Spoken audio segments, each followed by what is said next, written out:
Welcome back everybody, my name is Sucker, and originally when I wanted to do this video, I just wanted to look into the early 2000s New Jersey Nets. It's one of my favorite teams, it's one of the teams that got me into the NBA and into basketball in the first place, and I just thought that that's what I was going to be talking about.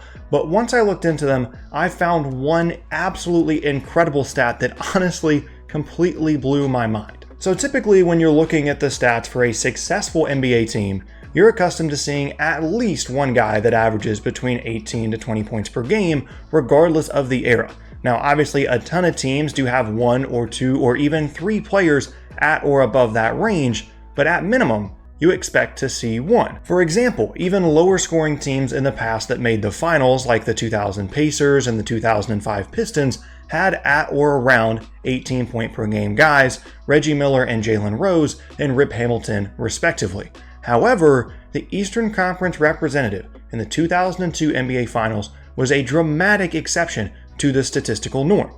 That year, they were led in scoring by Kenyon Martin, Keith Van Horn, Jason Kidd, and Kerry Kittles, and none of them averaged at least 15 points per game. So in today's video, I'm going to be looking at how this team was built, what made them successful, and how on earth they ended up making the NBA Finals without a 15 point per game score. We begin after the 2000-2001 NBA season, and at the time, the New Jersey Nets were a team and a franchise that was lost and without a purpose. They had just won only 26 games, led by their leading scorer at the time, Stephon Marbury, and they'd only made the playoffs once in the previous 7 years. But that offseason, they decided to ditch the Starbury routine and sought to revamp their roster to create a much deeper and more balanced team.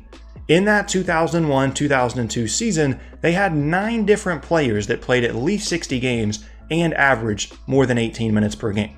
Meet the 2001-2002 New Jersey Nets. Kenyon Martin was their leading scorer and shot blocker, who was an outstanding athlete and one of my personal favorite Nets ever, and he was a second-year player that was the first overall pick by New Jersey in 2000. Keith Van Horn was their second leading scorer, leading rebounder, and solid shooter, and was the second overall pick by Philadelphia in 1997, and New Jersey traded for him just 2 days after draft night. Jason Kidd, who was the leader of the team, sparked the turnaround that led to back-to-back finals appearances and was third in scoring and led the team in assists that year and was second in the league in assists per game. New Jersey traded for him in the 2001 offseason for, most notably, Stephon Marbury. Kerry Kittles was the fourth leading scorer on the team, a 40% three-point shooter, and was drafted 8th by New Jersey in 1996.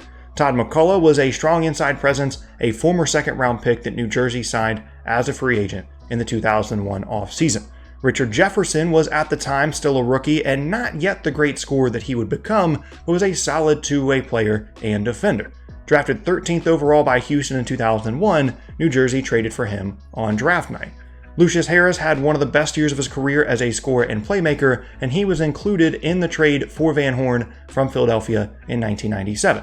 Aaron Williams and Jason Collins both provided solid backup big minutes in place of both Martin and McCullough, and Williams was signed as a free agent in the 2000 offseason, while Collins was included in the Jefferson trade. And from there and with that roster, the team went on to have much more success than they did the previous season, and it's pretty incredible that after just a few trades and a couple of different moves and maybe utilizing the players from the previous season in better ways, they went from a 26-win team to one of the best in the league. And like I said, all of those guys were 18 plus minute per game players, and they all contributed and they all knew their role, but none of them were really outstanding scorers. Some were better than others, some were better shooters than others, some were better playmakers or rebounders than others, some just picked up garbage points in the paint, and the only truly outstanding thing about that team was Kidd, who ran the show and made everything go, and was one of the best players in the league that year and finished a close second to Tim Duncan in MVP voting. And going back to the 15 points per game thing, when I first read it, I honestly couldn't believe it, and I didn't think that it was actually true, and it took me a while, and I looked into it to make sure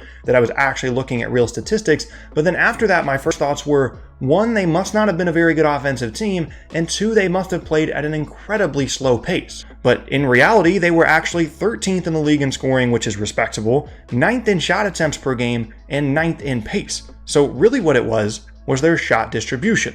Kidd took the most shots per game on the team at almost 14, but 2 other players, Van Horn and Martin, also took between 13 and 14 shots per game on average, while Kittles also got a little over 11 shots per game. In total, 7 different players on the 2001-2002 New Jersey Nets shot between 7 and 14 shots per game, which is simply incredible and explains a lot of the reason why they were able to be successful without having one true go-to scorer. After the regular season, the Nets finished with the best record in the East with 52 wins, but that was actually only the 5th best record league-wide, as 4 really outstanding teams in the West, the Kings, Lakers, Spurs, and Mavs, all finished with better records, which led to those 4 teams battling it out in the Western Conference, and ultimately the Lakers reaching the finals after a controversial Western Conference Finals series that I'm sure Kings fans don't really want me to get into here. Meanwhile, on the Eastern Conference side, it wasn't exactly smooth sailing for New Jersey. They barely got past the 8th seed Pacers in the first round of a best-of-5 series,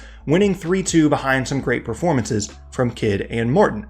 In the second round, they took out a Hornets team in 5 games that was led by 22-year-old Baron Davis, and then in the semifinals, they took some hits from the Paul Pierce, Antoine Walker-led Celtics, but advanced to the 2002 NBA Finals, courtesy of a 4-2 series victory, with 5 different players averaging double figures for the series, and Kidd himself averaging a triple-double. Which brings us to the 2002 NBA Finals matchup, where, as I said earlier, the Nets ended up meeting the Shaq and Kobe Lakers, and unfortunately for the Nets, that's pretty much where their Cinderella story ended. They were swept 4-0 in a series that actually was closer than the end result would make it seem, with 3 of the games being decided by 6 points or less. But in the end, the difference was just the Nets did not have anybody to remotely contain Shaquille O'Neal. Not that anybody really could at that point in his career, but O'Neal averaged over 36 and 12 and almost 4 assists per game while shooting nearly 60% from the field in that final series against the Nets. And this is a Nets team that relied not only on the depth that I've already established, but their defense for their success.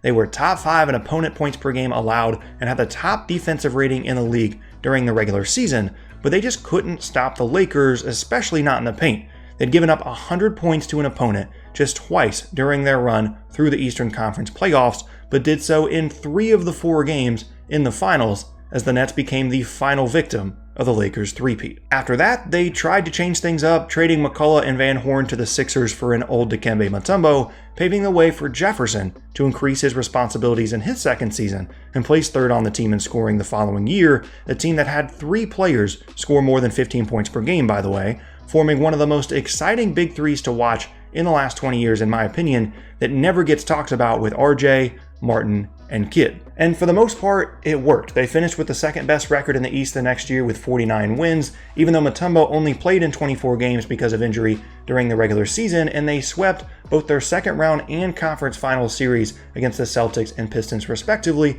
to get to the NBA Finals and face Tim Duncan and the San Antonio Spurs, where they put up a better fight than they did the year before, losing in 6 games, but ultimately lost the finals. And in the end, yeah, sure, some people make the case that specifically that first Nets team to make the finals is one of the worst finals teams of the last 20 years, and that's fair, that's fine. You can make that case if you'd like to, but I've learned to appreciate this team. One, for, like I said, getting me into the NBA and into basketball, or at least starting to, and just for being a different kind of team, not relying so much on superstars like a lot of that era did. Obviously, Kidd was very good, but I don't necessarily think he would qualify as a superstar in the traditional sense of the word.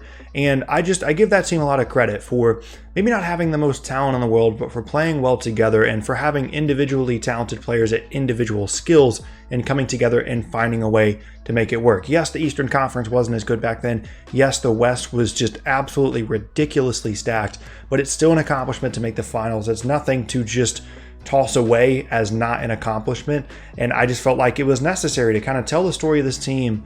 And I really enjoyed looking through what created this team, what made them successful, how they got there without a 15 points per game score. And it wasn't even something that I thought about when I first started to make the video of them having this big statistical anomaly. It was more so just about their team and what made them special, and then this other just random incredible fact kind of made its way into it and made it the video that it is now. And that's kind of the story of the early 2000s Nets. They had some other good seasons. They remained competitive in the years following. Once Lawrence Frank took over for Byron Scott, they traded for Vince Carter to create one of my other favorite Nets teams of all time, but they never reached the finals again and still have yet to reach the finals to this day. But that doesn't mean that there isn't still a story to be told here of a team with great chemistry, depth, and defensive prowess that allow them to reach the NBA Finals despite not having a single player on their team average 15 points per game during the regular season. And there you have it. That is going to be the end of today's video, and I thank you all very much for watching. Once again, my name is Tucker. If you missed any of my previous videos, then be sure to check out the boxes on screen.